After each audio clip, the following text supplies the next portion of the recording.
Hi, thanks for joining me for another edition of the Bell Video Blog. I am Eric Bjornstedt with Bell Performance. Today we're going to talk about wow facts on diesel fuel, specifically contaminated diesel fuel and fuel storage. Now, don't click off this video yet because we're not here to talk about all the intricacies of why diesel fuel goes bad and why you need additives or why you need to do this or that. No, what we're going to talk about are these things called wow facts. In marketing speak, a wow fact is something where you tell someone, hey, did you know that ... and they say, wow, I didn't know that. Okay, rocket science, right?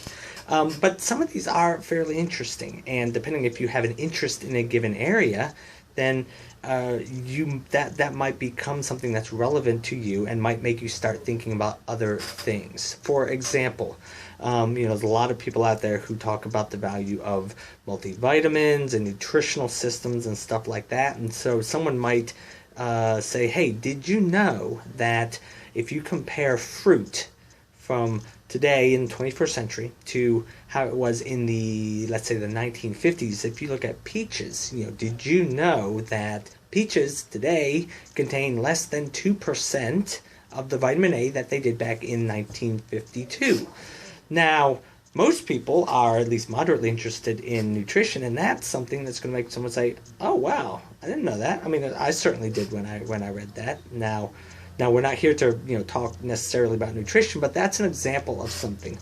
And fuel, okay, some things to consider. Mainly talking about how stored fuels, the kind of fuels that are essential for making sure things like generators work in storms.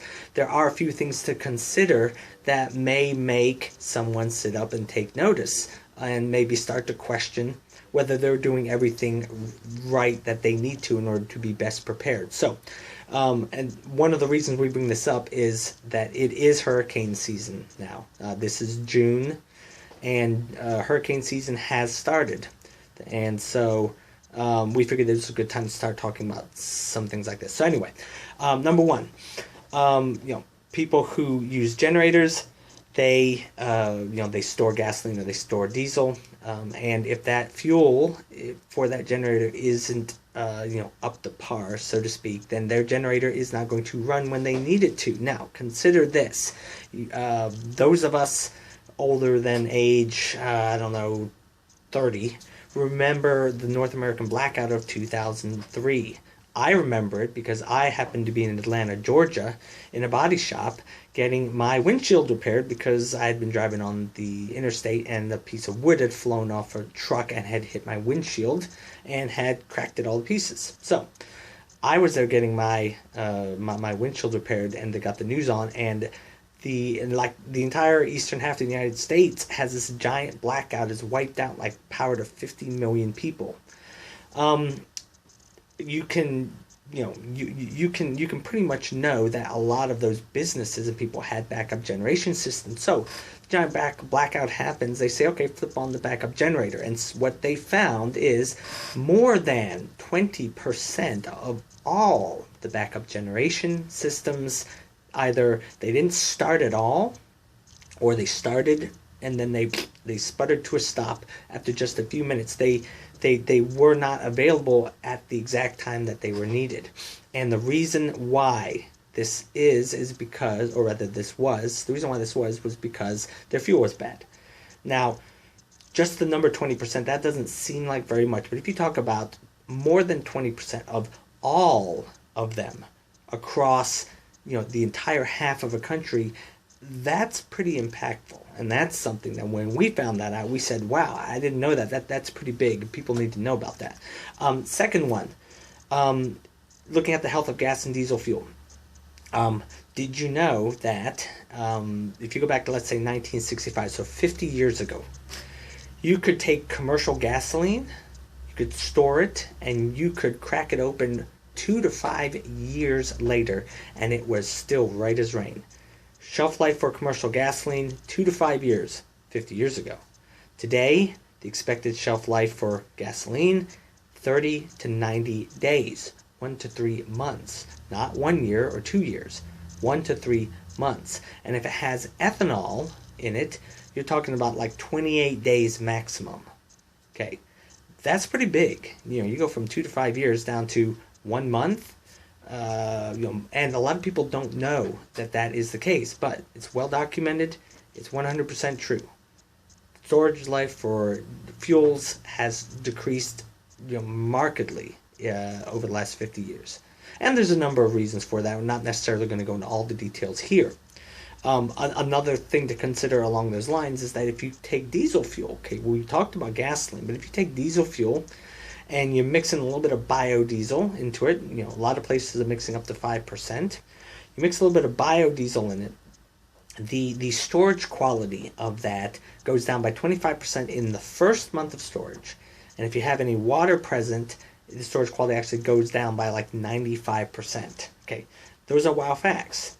Third one, wow fact about hurricane season, specifically talking about businesses. Okay, we know that not everybody is a business owner out there, but we all use businesses. We all rely on large and small businesses to get us the things and provide us the services that we use on a daily basis.